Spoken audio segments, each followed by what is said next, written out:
guys, welcome back to my video video.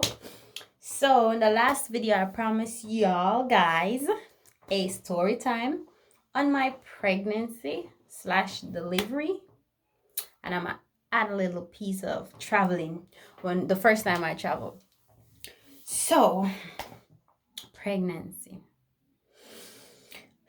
my pregnancy. I'm pregnant. Anyways, I'm joking. My pregnancy with Kamoi, it wasn't easy. It wasn't an easy pregnancy. Most of my pregnancy with Kamoi, I was stressed right through. Stressed out. Memories. So, I was working in Bull Bay, 9 miles. One little tasty Chinese man. So when me get pregnant, me kind of glad say I left the work. But yeah, on a serious note, I was in pain. Like on my pregnancies, I get morning sickness, cramps in my tummy. You know, I can't do nothing. No cleaning. I don't even like bed when I'm pregnant. I remember when Kevin grandmother did have to run me down as old as a woman be and throw water upon me, you know? Throw water in my back. I run and I scream and I go on the most and I bed me reach with my big belly. So you know that go. And I me alone I like bed when I'm pregnant. Or make the water touch my back. So nobody with it. Yeah. I remember when her dad left us and went to Westmoreland to his brother. The brother tell Kevin, say, listen, stay at Mobile, make some money because things are going on Mobile. Don't go back up there as if like Kevin don't have a family. Hello, brother. But that's besides it. At nights, I will dream Kevin that I will dream that is on the bed. You know, and I was like, when I wake up, I was like, it's not Kevin. I even dream that Kevin rubbing down my tummy, you know, my face. At one point, he almost kissed me, and I had to jump out of my sleep. I realized that it wasn't him. And I used to call him every day and say, Kevin, when you coming home, why, babes, money I'm down here, you know. Okay, but when you come home, me still never did see none, remember? But yes. And that said and gone, and you know, even though it was very emotional, cry. I used to be very emotional. After Kamoi, I became this strong young lady. I was always emotional, cry for everything. So yeah, I used to cry, and you know, I used to go next door sometimes to sleep because I was stressed out. Listen, me ladies, you see when you're pregnant, don't make nobody stress you know. It can affect you in many different ways. Not saying that's what caused Kamoi to be born like that, no. But I'm just giving an advice. Don't let anyone stress you out. So after stop going to work and everything, and Kevin down the country, stressed and all of that, and you know, I had friends nearby next door and they were there. And throughout the pregnancy, I never once imagined that Kamoi would be born with a disability. I don't think no parent will ever imagine that. You know what I mean? And I remember when I took my first ultrasound, I was 3 months pregnant, and the baby seemed normal. And I did a second one at 6 months, and it was the same thing. We saw the legs stretched out, no clubbed feet, nothing, you know what I mean? So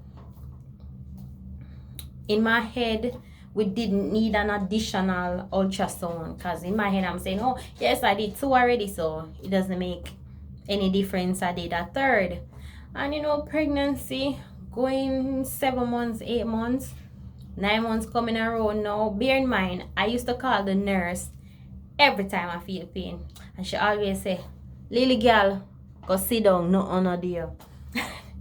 But you see the last time I call her, knowing that you know they always say if you ball wolf when you're really, really in trouble. And your ball wolf, nobody now look on you. Like she knew, like she was so connected with me because she delivered my first child. She was so connected with me. She knew when I was ready.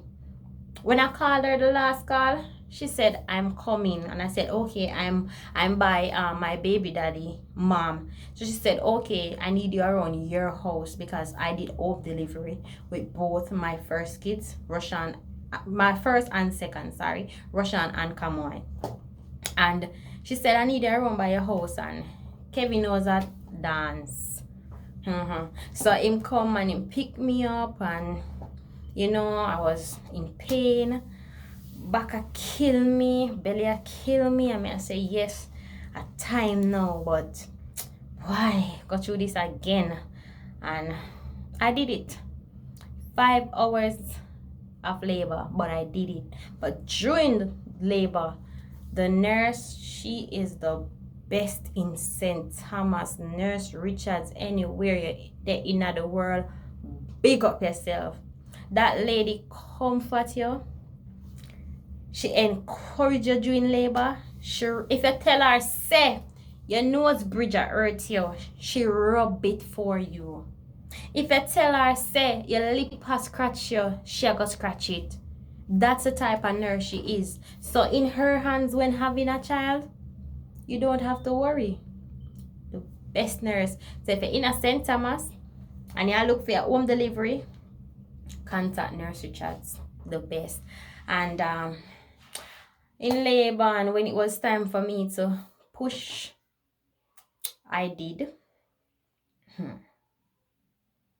And I remember when I had a Roshan and Nurse Richards gave me him to put on, you know, my chest. I noticed I didn't get that with Kamaya, but I wasn't thinking about it at that time. It's afterwards I was like, but to think about it, I didn't get her on my chest. So that means that's what Nurse Richards was trying to protect me from, because you know if they have kids like right after, your anxiety and your depression, it's right there at the peak. You got to be careful what you think about, or don't cry, stuff like that. So I remember her telling me that Rashima, there's a slight problem with the baby, nothing to worry about. And I respected that because she didn't just jump out and say, you know, so sitting around with the baby sick, Lord have mercy. She did not. She told me in such a way that she gave me hope.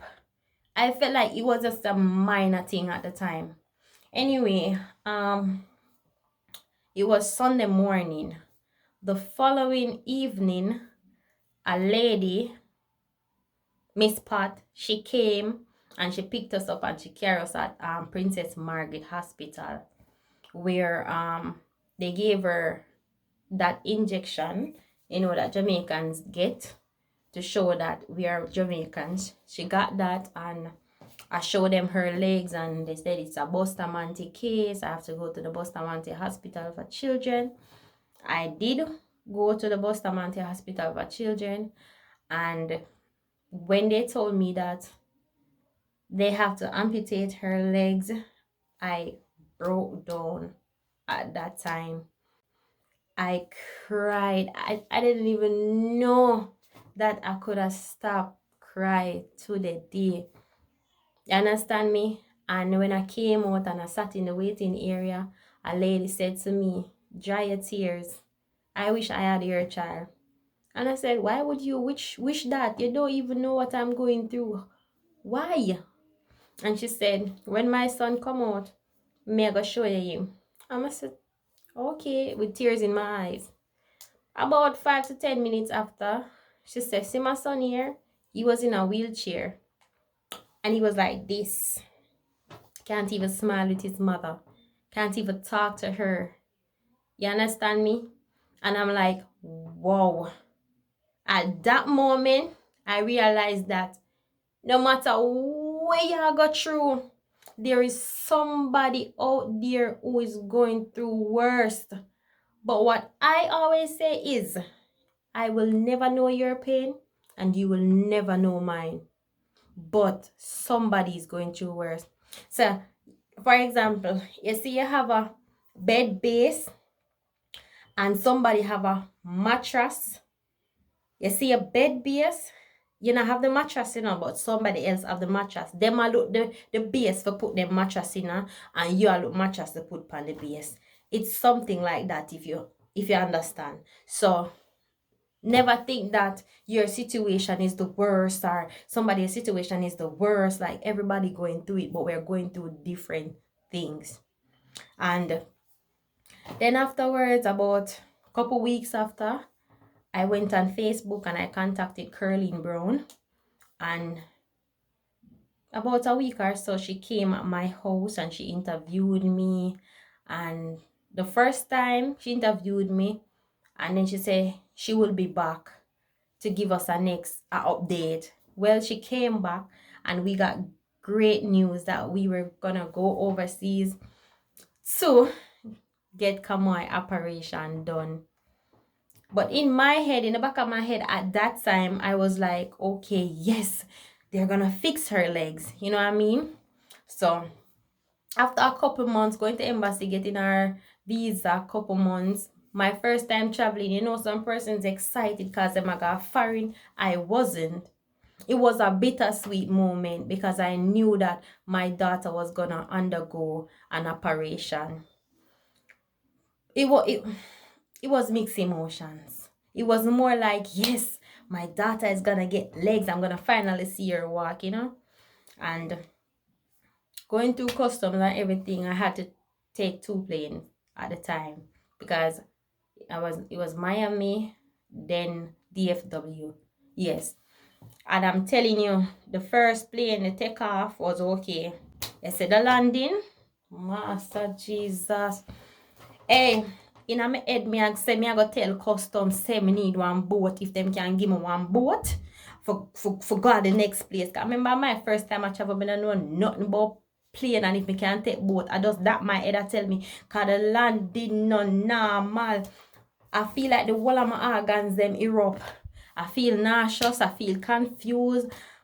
Boy, if I could have gone in my head that time there, you'd have laughed off of me because literally I said I want to take one boat. And when I realized that I can't take no boat, I have to go up on one next plane. I said, Jesus, take the case and the pillow. Me no want none of them. Because but I had to. And I did it because I know I was doing it for my daughter. If not, I would have probably turned back. And we got checked in at the Ronald McDonald House. That's a hotel basically for kids, for sick kids.